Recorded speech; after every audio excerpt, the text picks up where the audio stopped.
The essence behind the model is to bring the child with autism out of their, back into the social loop at every opportunity. Because the child with autism starts to drift out of that social loop at around 6 months of age. So what does the social loop mean? The social loop, where the child is socially engaged with others, like they're typically developing peers.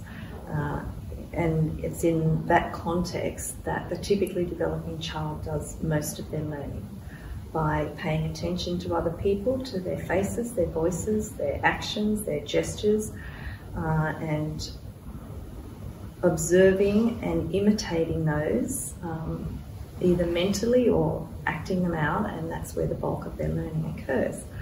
But for the child with ASD, they start at around 6 months of age, they start to babble less, they start to pay less and less attention to the people around them, and they're actually gradually falling out of that social loop. So they're missing out on all of those valuable learning opportunities in every moment of their day that their typically developing peer is getting, and that has a cascading effect on their overall development.